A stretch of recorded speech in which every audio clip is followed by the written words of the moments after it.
Hello, my friends. Welcome to the Ayurveda with Noreen podcast. If you are enjoying this podcast, I ask that you share, like, or subscribe so that we continue to cultivate greater awareness around the wisdom of Ayurveda and the awesome individuals who are committed to bringing it out there. Today, I am joined by John Broome, who is a food product and recipe developer, and now also a cookbook author. John recently released the new Ayurvedic cookbook titled Better Health Through Taste, Easy Transformation with Ayurveda. Mainly, John's goal with this book is to make Ayurvedic meal prep easy and accessible so that everyone can start to experience radiant health. John and I spoke a few weeks ago, and that is when I discovered that he is currently in Mexico, focused on a new project, developing authentic Mexican recipes using Ayurvedic principles. And that's what we'll focus on in today's interview. Welcome, John. Thank you very much. Very much. Thank you Awesome. very much, Noreen.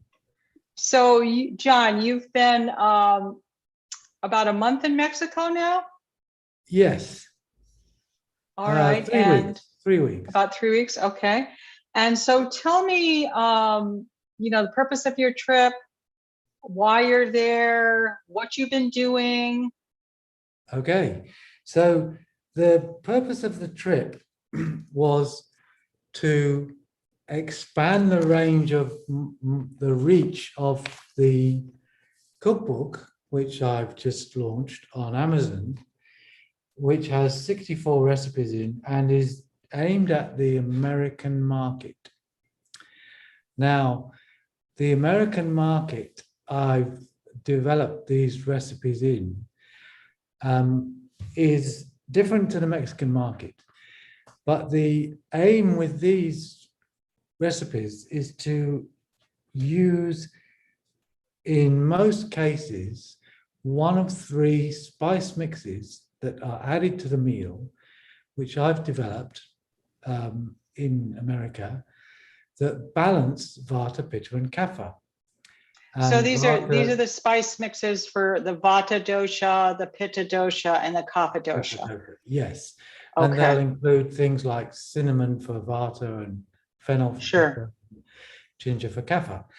Now, what I wanted to do was to come to Mexico to develop a Mexican version for the different cultural and climatic characteristics of their preferences.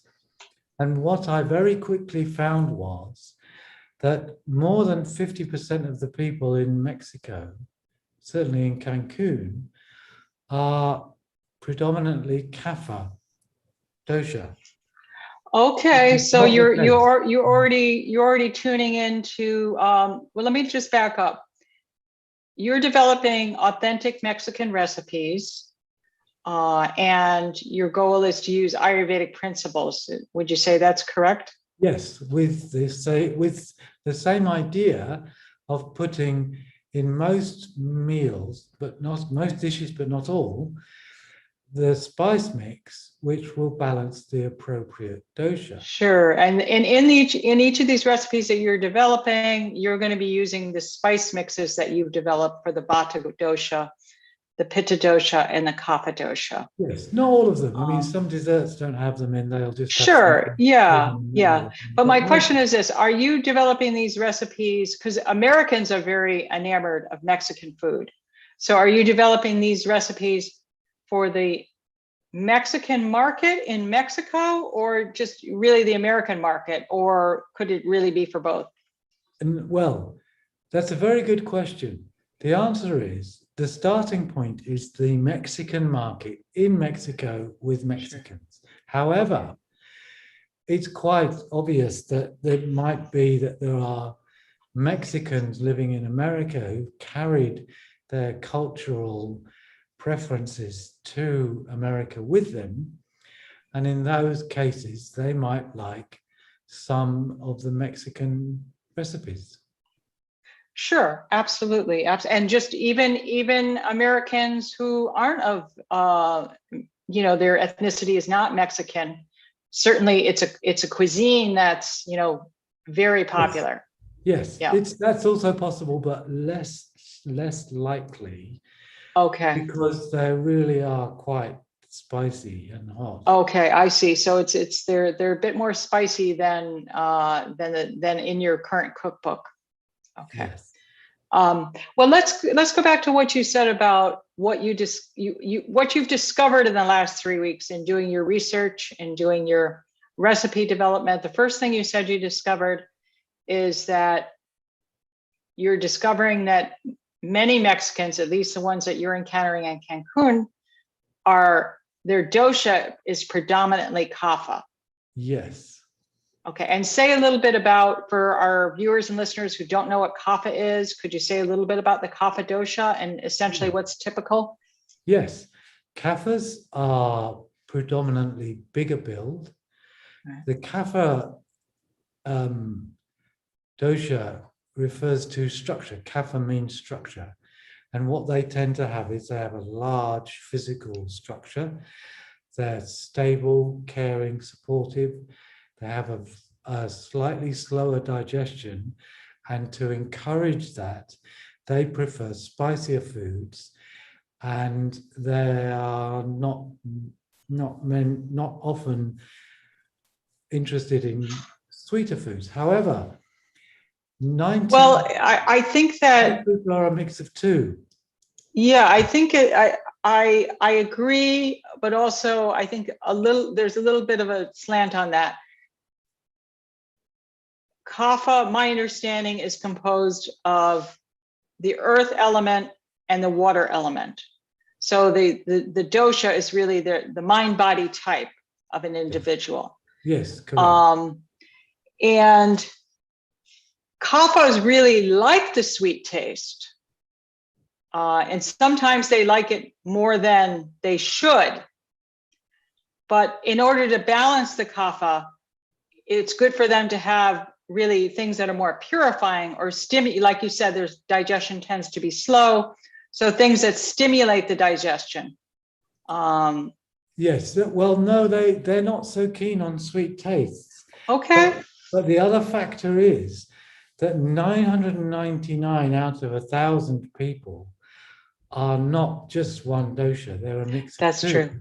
Yeah. And it transpires that the predominant second dosha by a long way is pitta. Now, Right. kaphas are balanced by kaphas are balanced by bitter, astringent, and pungent tastes. And pittas are balanced by bitter, astringent, and sweet tastes. So a kapha pitta person would like greens and bitter tastes, and astringent apples are astringent, but they might like a little bit of sweet as well, but not nearly as much as a vata pitta or a pitta vata.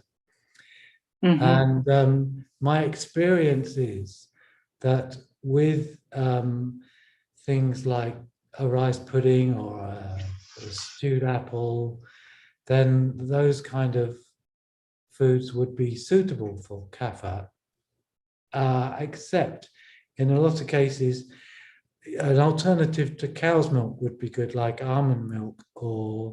Right, something a little less heavy. Yes, a little less heavy, because Sure. kaphas do have a slower digestion. Yeah. And that's one of the reasons they prefer spicier foods. Okay. What I've learned. So you learned so getting back to what you discovered that in Cancun, where you are, that the predominant dosha is kapha, and most people are dual doshic. Yes, as they are everywhere else. Yeah, so kapha pitta predominant for the most part. Yes. What else did you indicated that they like spicy foods? Yes. And what else did you discover? Well, what I can say is that I've only discovered this based on the experience of my 5 people I cook for from time to time, that they prefer each day they prefer some form of meat, either fish, chicken, or pork, or beef. And I'm not suggesting that that's an indication of Mexico. It's just a routine that I'm not as used to. I eat chicken and fish maybe 2 or 3 times a week. The rest of the time, I'm vegetarian. Okay, so you're and noticing that, and I know you also cook for some people in Fairfield as well, Yeah. in Iowa. Yes. So you're noticing in your you're cooking for a family essentially, or a couple of families? There's 2 brothers, a sister, and 2 children that belong to the sister. Okay. The brothers don't live here, they live very nearby, but they come here for evening meals and weekend meals. So I see. Okay. So you're finding that, at least in the experience that you're in, that the individuals you're cooking for, they would like some animal protein, whether it's fish or meat, yes, at least once a day in their meals. yes, that's what they like. Okay. All right. And so is that impacting the way that you're developing the recipes for this project? No. What's happening is I've always, the existing cookbook includes chicken and fish, tuna and salmon in this case, in a few dishes. With a note, we're just describing how chicken can be cooked quite quickly, and then I say this can be added to whatever dishes you find suitable. Sure.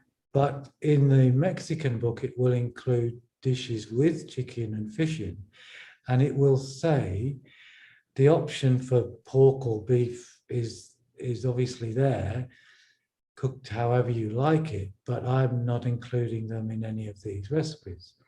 Right. The main animal protein would be chicken in the recipes. You disappeared for a few seconds.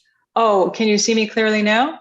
Yes, the voice ended and you stopped moving, but all right. Well, sometimes there could be a little bit with the Wi-Fi connection, but hopefully it's okay now. Yes, it is now. Awesome. So yeah, so it sounds like in the recipes where you are including animal protein, it's primarily poultry, but if people want to substitute beef or pork, they have the option of doing that. Obviously they can, yeah. And I'll be saying that in a couple. Okay, awesome. So yeah, point 1, you've discovered the predominant doshas in Mexico. Point 2, you've discovered that, at least in your direct experience, that even, I assume these are, that there's a preference for having animal protein at least once at 1 meal per day. Yeah. That they're not going to go an entire day on a vegetarian diet, essentially. No. Okay. And other discoveries before we get into the nuts and bolts. Well, the other discovery is that that culturally there are physiological characteristics that come to arrive because of habituation in the diet. So what that means is that some digestive systems are so used to onion and garlic and tomatoes that they don't have a problem with it because culturally they're used to it. Yeah, we call that in Ayurveda, it's called okasatmia. I'm mispronouncing it, I know, but it's essentially that if culturally and as a matter of habit, the individual has, let's say the person is a coffee drinker, from the time they're 10 years old, and it's habituated and they're accustomed to it, that it's not necessarily going to have an adverse effect to continue doing it. Yeah. Okay. So you're noticing that generally onions and garlic are not used in Ayurveda for everyday cooking. They're definitely going to be used for medicinal purposes. Yeah. But you're noticing in Mexico that onion and garlic are used regularly, and so it makes sense perhaps to include them in some recipes. Yes, but I use spring onion. I like spring onion. It's slightly milder, but Yeah, you can discover this through going through a shopping market and noticing that 20% of the space for fruits and vegetables have onions and chili peppers and garlic in. It's just very common. sure. So,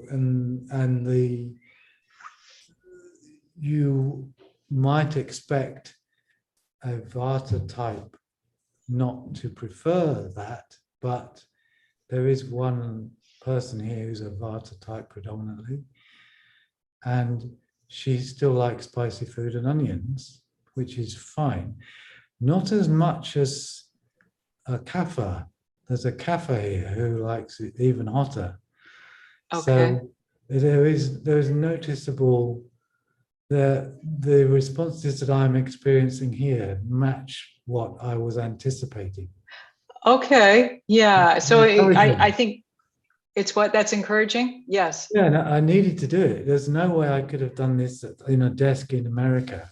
Oh, absolutely. I had to You be need to here. be, you need to be right there. And so it sounds like, so the third thing is really the habitual use of foods that aren't necessarily Ayurvedic on the day-to-day basis, the onion, the garlic, but also I was maybe the fourth point would really be the spiciness of the cuisine that in general it's going to be higher spice. Yes, in general. And there's a tolerance for that because again, there's an habituation and they're accustomed to it. Yes, and there's a Pitta Vata type person here. Okay. And she prefers slightly less spicy, but still spicy. Right. Yeah. Because Yeah. of the So physiological habituation. right. Okay. Very good. Okay. Any other? So that's quite a few discoveries. Any other discoveries in the last 3 weeks? Yes. Well, I've made some success with recipes that people like that have been adjusted with some spice in them. Okay. Well, let's jump right in. Let's jump right into the meals that you've been preparing. Your successes, failures, challenges. I want to hear it all. Okay. Well, one that worked as it was is a date and walnut cake, which now is pecan nut cake, because pecan nuts here are common. Okay. And the Vata version of that cake had quite a lot of fresh ginger powder in it. Was the Vata mix and ginger powder. Mm-hmm. And that's popular here. Okay, so that's a big hit with the family, the family who you're cooking for. Yes, some of them. And so what I've done with a wrap, I mentioned wraps before. Yeah, you said you really like to do wraps, especially if you're under time pressure, and just in general that they're a nice meal and they're popular. There's no doubt. Yes, and the wrap's about this big. Okay. And they're made from corn flour. Okay. Because that's grown commonly. There isn't. So these are this is like masa flour. I only buy them already made. I don't. Oh, okay, okay. It's probably, yeah, I think they call that masa flour, or yeah. Okay, so corn. It's like corn tortillas. Yeah, yeah. The benefit is that Mexico doesn't have any genetically modified food for people. They've banned it. I see. So it's like Europe. It's not GM corn. All right. And you can buy them in packs of about 15 for not much, and they'll use them in dishes. So they're used to wraps.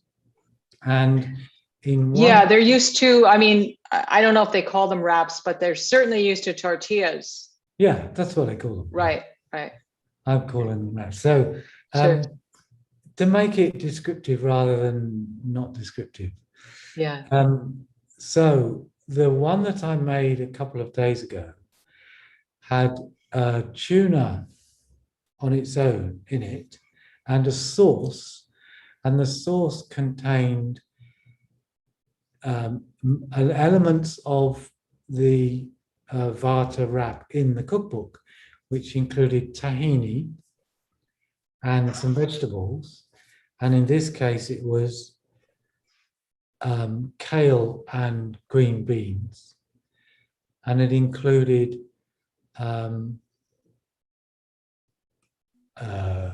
garlic, tomatoes, but because for tomatoes, a significant part of the pitta aggravating qualities come from the skin and the seeds in the middle. So I remove the seeds and the skin and then put those in with some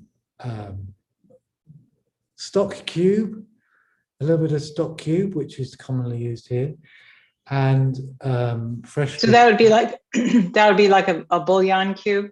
Like a bouillon cube. You can Yeah, get it in okay. a powder form here, and Sure. half a teaspoon or a teaspoon. Yeah.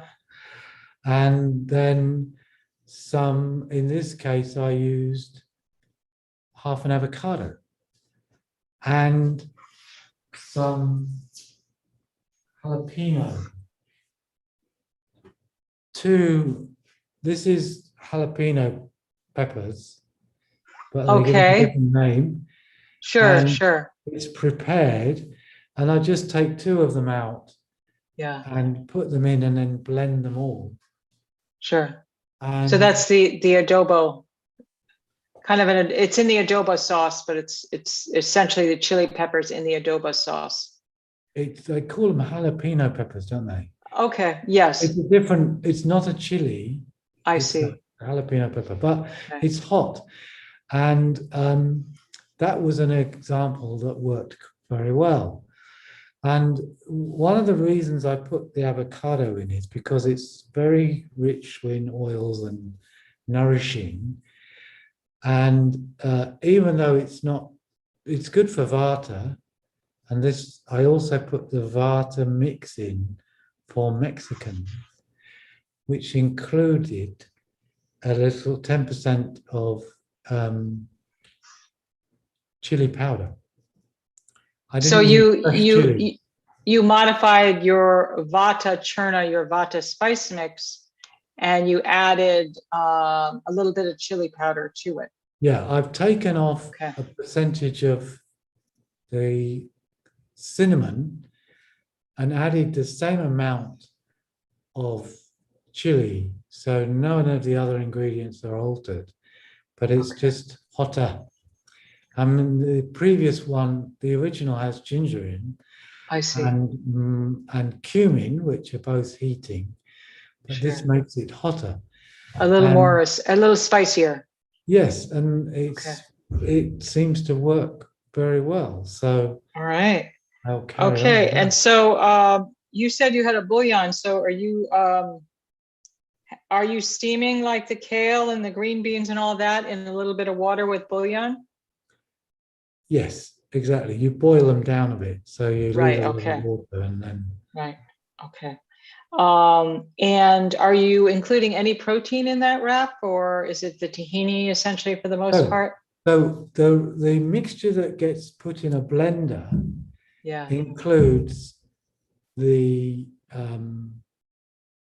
tahini, which has protein in it. Sure. And a little bit of the tuna, which has protein. Oh, that's right. You said tuna. I'm sorry. Yeah, you did say tuna. What's different is there's also just fresh from a tin tuna in the wrap. Okay, so you have tuna fish in the wrap as well. Yeah. So what they're experiencing, and I put a bit of ghee in the wrap, in a frying pan to heat it up, get the ghee involved in the wrap, and also make it slightly cooked. So the wrap itself, you soften it and heat it slightly in a saute pan with a little bit of ghee. Yes, and So then it's less hard and it's more digestible. yes. Now, but you don't go so far as to make it crispy and solid because you have to wrap everything in it. Right. It's just a quick turn. 2 minutes. Okay. 2 minutes. All right. Awesome. Awesome. And so, and the dressing that you're using is a tahini dressing. Well, no, there is no dressing. Those ingredients that I've mentioned, Right. the green beans, Sure. the kale, and Yeah. all those other ingredients are, when they're all cooked properly, Yeah. they are blended. Oh, they're blended. Okay. But they're blended so they're solid. So Right. it's like, So it's very thick. It's like a puree almost. yeah, it's like a Okay. puree. It's thick enough Right. to Right. put with the tuna and then wrap it Right. and it doesn't all Okay. stream Yeah. out. And it Well, works that's really well. great. And so, was that a hit? That was a hit.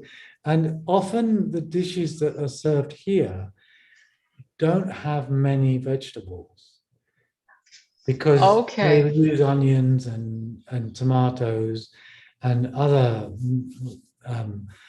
ingredients, but frequently there's not a lot of vegetable involved. It sounds like So, they're using a lot of the same vegetables and there's not as much variety of vegetables. yeah, there's often they like cabbage as well. So Okay. so putting them in the wrap and blending all the ingredients together with the sauce works. Okay. Awesome. But there's Awesome. vegetables in it. There's vegetables in it. Wonderful. Also, I intermittently, not every time, but intermittently add cilantro. Cilantro is Okay. extremely common here. It's a very common vegetable. Oh, yes, Salad. yes. Well, it's awesome to balance the spiciness of the foods because you got the cooling nature of the cilantro, and you also have with the cooked food, you have the freshness and the just the beautiful freshness and fragrance of the cilantro as well. Yes, yes. Awesome, awesome.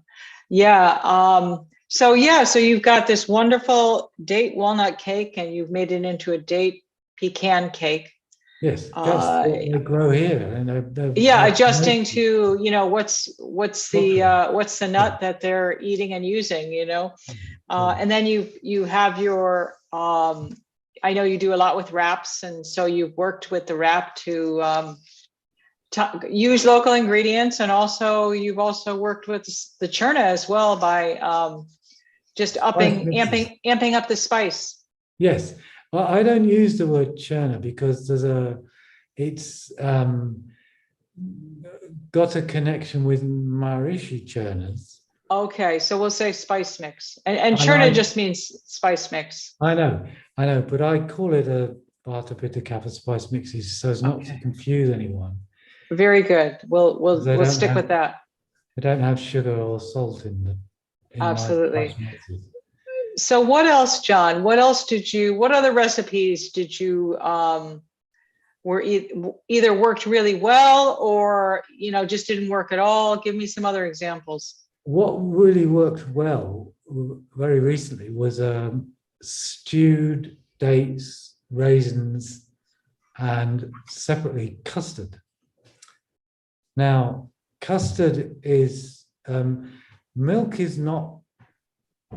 This particular family doesn't use milk much, and I have no idea what the connection is with Mexicans, but almost everywhere you can buy milk, there will be lactose-free milk as well. Far more common than in America. Okay. So there might be something there with lactose intolerance. Right. So I used oat milk for the custard. Okay.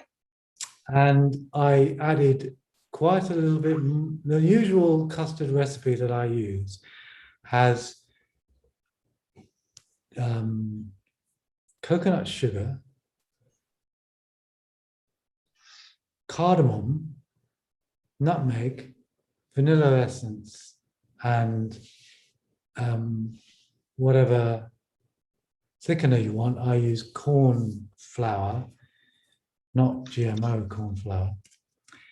So what I did this time was I put more nutmeg in because it's heating, and I made it thick custard, and it was very popular.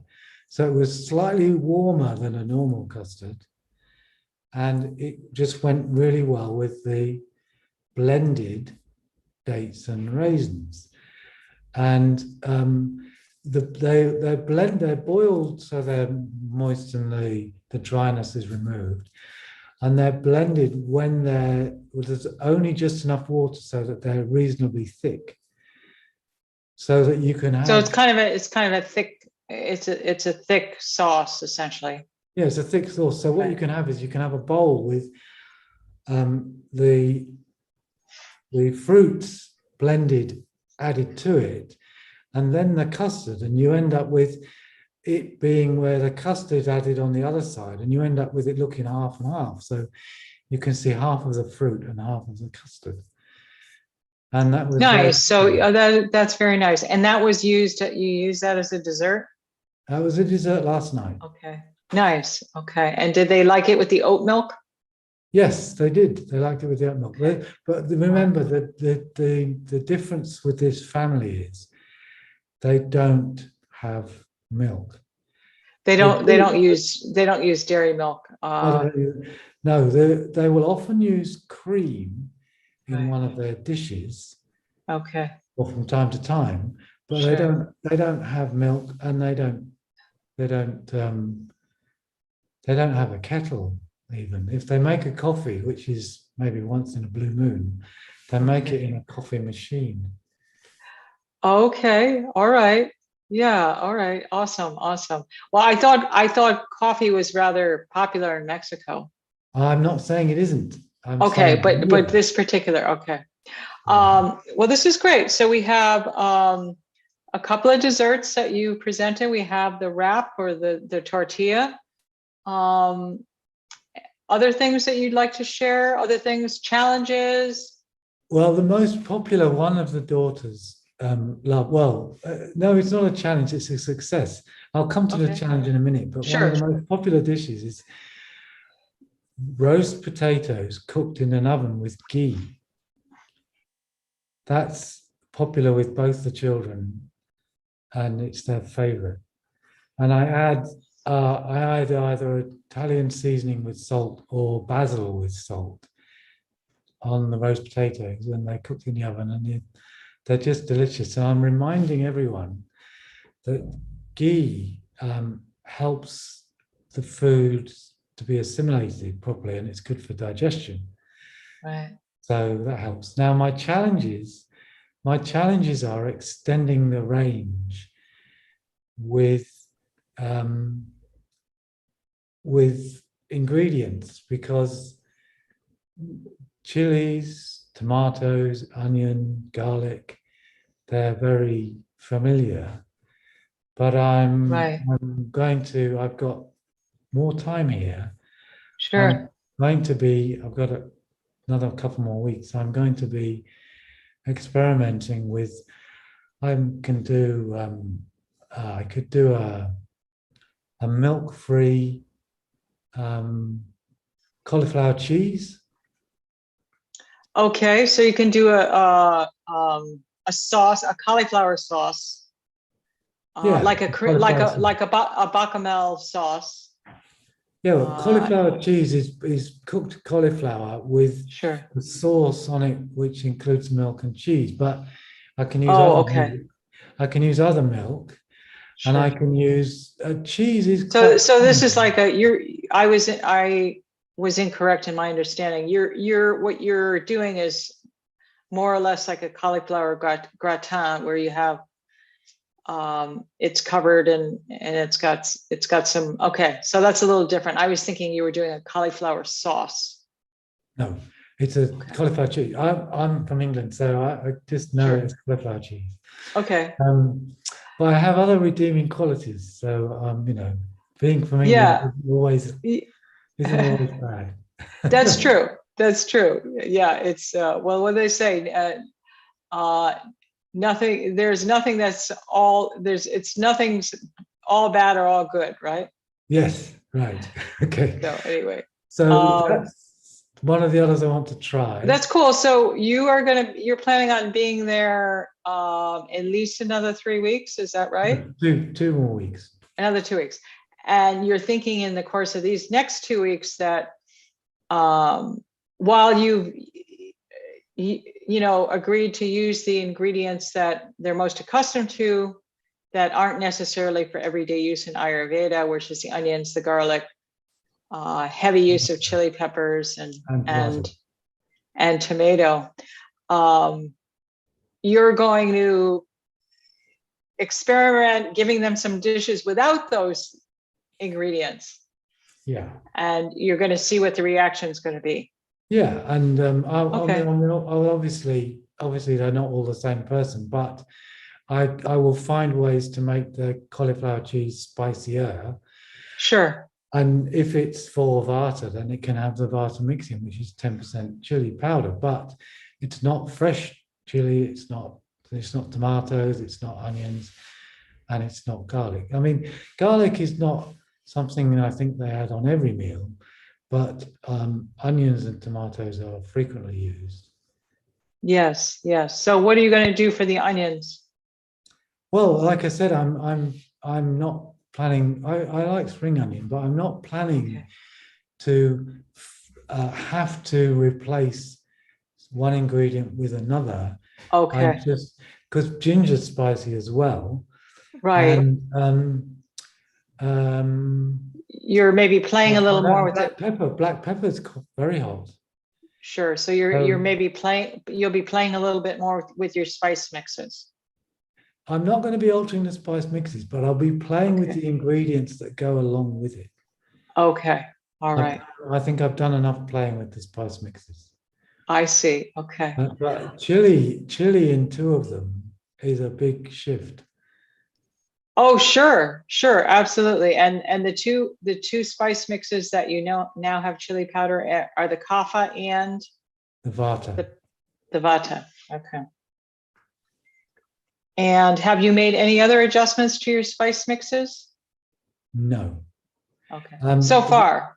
So far, yes, true. Nothing. It might change again. But the other thing I've done is I've looked at what's available in supermarkets and stores to buy. Yeah. Because if there's an ingredient that no one can ever get at. Oh, yeah, that's very good. I like that. So you're also, you want to make sure that whatever you include in your recipes, those ingredients are readily available in the markets that they shop in. Yeah. You don't want people to have to go, because this is easy and accessible Ayurvedic recipes. So even though people can order online, that's not what your intention is. These should be everyday ingredients. Yes, even though I would. And culturally appropriate. Yes, even though I'm planning to have the spice mixes in a pouch available for sale in about 2 months in Mexico and sooner in America. Okay. But nonetheless, the recipes are going to be in the book. The one ingredient that's less common is coriander powder, which comes part of cilantro. But it is available, but you can't get mustard seeds anywhere. It's just not something you can get. So in the current recipe book, there is a hot kaffir spice mix, which is just one of the two versions, and it's got mustard seeds in, and it's not going to be anywhere in the Mexican recipes. I see. So you're going to eliminate. You'll eliminate that ingredient. In any recipes for Mexico, because it's just not something you can get. Sure. And so that's the cultural connection. Sure. So there's a market. There's a place called Plaza Americans, and it's a shopping mall, And in there, you can buy every ingredient that I'm using except cilantro powder, coriander powder, but you can get that online in Mexican. It comes in a Mexican package, so it is available. All right. So that's where we know that you can get everything. Okay, awesome. Yeah, and so how many recipes have you completed so far, or do you think are at the final stage? Well, because I've got these mixes that I can put into a different number of dishes. Remember, I made that tomato and sauce type thing. That can go in quite a few things. Of course. So I'm going to extend the range like that. Okay. But I have done. You mentioned, has there been a failure? Did you want me to? Oh yeah, well, I don't like to say failures. I like to say more. How about challenges? Yeah, learning experience, things that you didn't expect, and now here you are, you're confronted with it.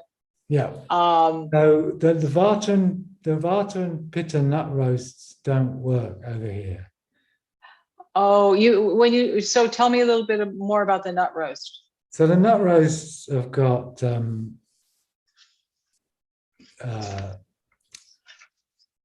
walnuts and quinoa and breadcrumbs and oats and a bouillon and the Vata and Pitta mix and some vegetables. And is this you cook this and then you shape it into a loaf and you bake it in the oven? Correct.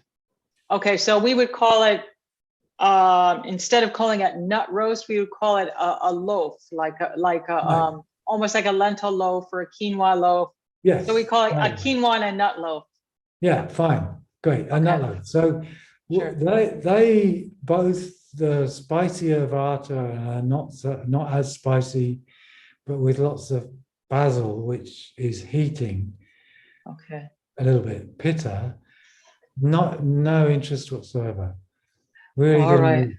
It didn't have enough kick to it. Okay, it was a little too dull. Too dull. I'm being Pitta Vata. They tasted fine for me, but they weren't. What about if you had the quinoa nut loaf was a little bit bland, but you had a sauce that you prepared to go with it? Right. Well, there's an interesting idea. Now, I'm probably going to try that idea, but with a spicier version of the nut roast. So very similar, but a little bit more oomph. All right. So you haven't given up on the nut loaf, the quinoa nut loaf, but you're just going to rev it up a little bit. Yes, but I think your idea of a sauce that's got a lot of heat is a good idea. Yeah, well, that way you can. What I like about the sauce for two types of people. That's right. You can have it. If somebody wants it, it's relatively, or you can have two different sauces. One that's relatively just maybe cooling, like a cilantro sauce. Yeah. And then you can also have like a spicy sauce as well, and I'm sure they'll be happy with that. Yeah, I think you're right. Yeah. So I like that. It's something to be said. And I think that's fairly common when you look at like a lentil loaf. You could do a lentil loaf, and then if you do a nice sauce with it, it just brings it to the next level. And it also adds some because those loaves can be kind of drying. So the sauce will also, yes, bring in the liquid or the water quality, the water element as well. Yes, and we'd want more of that for Vata than Kapha because and they can be unctuous. Those sauces also can be unctuous, like you can do a tahini-based sauce if you want, or I like doing things with sauces too. It's a way to modify a lot of things. Yeah. Right. Yeah. Tahini sauce. Awesome. Any other surprises, challenges, obstacles in your Ayurvedic Mexican journey? Not really. I don't think so. I mean, the out of context completely is that when the moisture level out, the humidity is 99 and it's 38, it's 103 degrees Fahrenheit. That's It hot. limits my range of travel a bit. Or your will, and also your willpower, just or motivation. Yeah. But no, the interest in the people here for trying different things is high enough to fuel me for quite a while yet. That's great. So they're enjoying being part of this experiment, Yes, that you have willing participants, in other words. I do. Okay. And how about, have you been to any of the outdoor markets in Mexico? Because, I haven't spent a lot of time doing that, but I've heard fantastic things about them. Yes, I have been to outdoor markets in Mexico. There are quite a few within half a mile from here. Okay. You can get all kinds of food, and you'll get a freshly cooked chicken or quarter of a chicken or half a chicken, and they'll give you everything you need to go home and eat it with roast Okay. potatoes, cooked potatoes, and a sauce, and some wraps. And there are some fruit and vegetable shops with just about everything you could need. Small, not huge, but with enough. So yeah, there's lots to choose from. But Awesome. the thing that I haven't explored much yet is cheese dishes, and there are cheeses, but Yeah, they like those. I wouldn't say they're more like fresh cheeses than hard cheeses, but I know they like that. Those more like, they're almost like, they're closer to paneer than like a Parmesan cheese. Some of the Mexican cheeses. Yeah. Parmesan cheese is used here in a few dishes. Oh, it is. Okay. One of the things I'm going to experiment with is paneer. Because Okay. paneer isn't the same as milk, obviously. Right. It's I've the properties have been transformed. And I have about 8 paneer dishes in my recipe book. Okay. Now I'm going to experiment with that as well, and it might be possible to get milk alternatives, or like goat's milk or oat. It's possible, but I'll start with cow's milk and see what happens. Okay. Awesome. Awesome. So that you'll Because it's be high in doing some, protein. It's high in sure, protein. and you'll be doing some paneer dishes in the next couple of weeks. Yeah, Experiments. definitely. Okay. Yes. And so how many recipes do you hope to, as when you conclude your visit in Mexico, how many recipes do you hope to walk away with? About 50. Okay. All right. But it might seem like that's a daunting task, but about half of them will be adjusted versions of existing recipes. Right, right. You're not starting from square one. For instance, you can replace some carrots with onion or carrots with tomato or something in an existing dish that's got the other elements in it, and it would have the Mexican Vata spice mix, not the American Vata spice mix. Sure, sure. Really So helpful. there's going to be, it sounds like there's going to be a close resemblance to your current recipes, your current cookbook. For about half of them, yeah. About half. Okay. Now, with these recipes, John, are you hoping to publish another cookbook, or what exactly is the plan? Well, the plan is in 6 to 8 weeks, there's a Mexican cookbook. Okay. Written in Mexican. Okay. So it's going to be written in Spanish. Written in Spanish, yes. All right. There's a number of places you can go to get a 30,000 word book translated into. Sure. That's awesome. So and it'll be available on Amazon as well? Yeah. Awesome. with the same, with a different title or slightly different title, or I mean, if you don't want to disclose that yet, that's fine. It'll have the same words, but in Mexican. The Okay. difference is that Ayurveda, I'm going to keep the same word. Right. I'm not going to, I don't believe there's even a Mexican version of it, because Sure. it's not a word, it's a name. Yes, yes. It's from India. So that's going to stay the same. But Well, it's just like the word Ayurveda that's not an English word anyway. So it's, yeah, it's not it's not something that you it's not a translate. translated item, but Yeah, everything else will be translated into Mexican, sure. into Okay. Spanish. Right, right. Awesome. Awesome. That's wonderful. And I know you talked about your spice mixes, your Vata mix, Pitta, and Kapha. And you said you're also going to be marketing a version of those mixes in Mexico? And in America, in pouches. Right, but the Mexican version will be marketed in Mexico, or Yes. okay, just in In, Mexico, and the American version will be marketed in the US.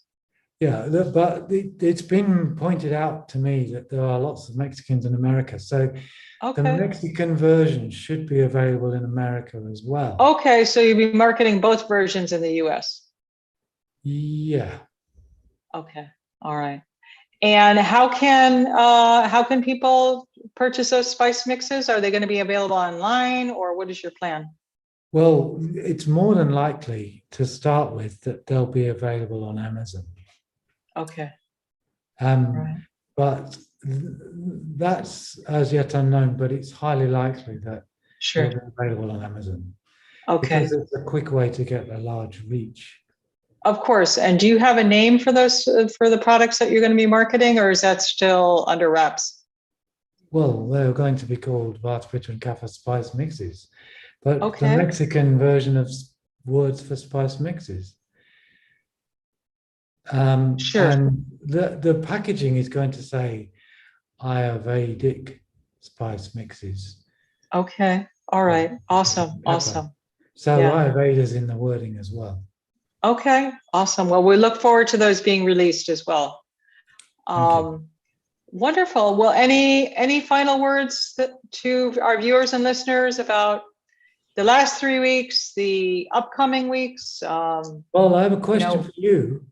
Sure. Would you like the outcome of the next 3 weeks in recipe development for spice mixes and products in Mexico, recipes in Mexico, to be another podcast?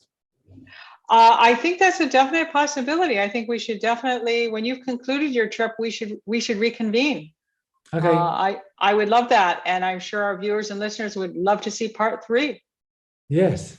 And So I look forward to doing that. I think the biggest challenge for me is on one end of the spectrum, I've got I like it and it's good for me because it balances me.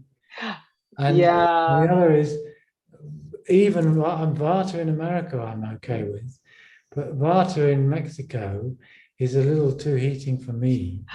And yeah, yeah. but all you need to do is find people that respond to it and believe them when they say that amount of ginger that you wanted to put in that you thought was way too much isn't too much.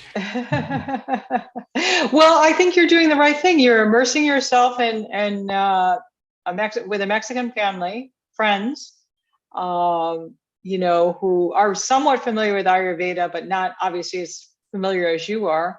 Yeah. But the food their authentic Mexican food is, and so they're gonna give you the real deal as to what they're experiencing. Yeah. But I think, that's where the teaching comes in, and that's where the observing and the listening, what you say could be applied to anything. Like, something's good for you, but that doesn't mean it's going to work. Yeah. First of all, in another culture, another country, Yeah.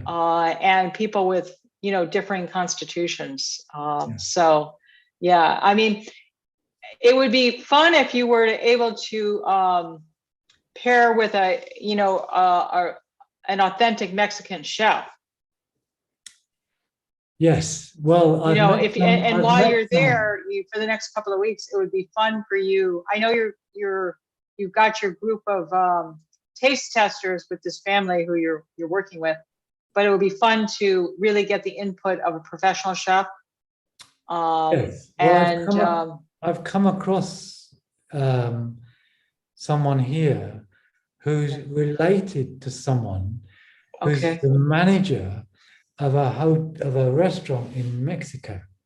Oh, okay, okay. So when I'm ready, I will be Yeah. contacting that restaurant in Mexico. That would be fun. And you could, it'd be fun for you to have your dishes tested there or just, do a little bit of tweaking there. I mean, I think that'd be like icing on the cake.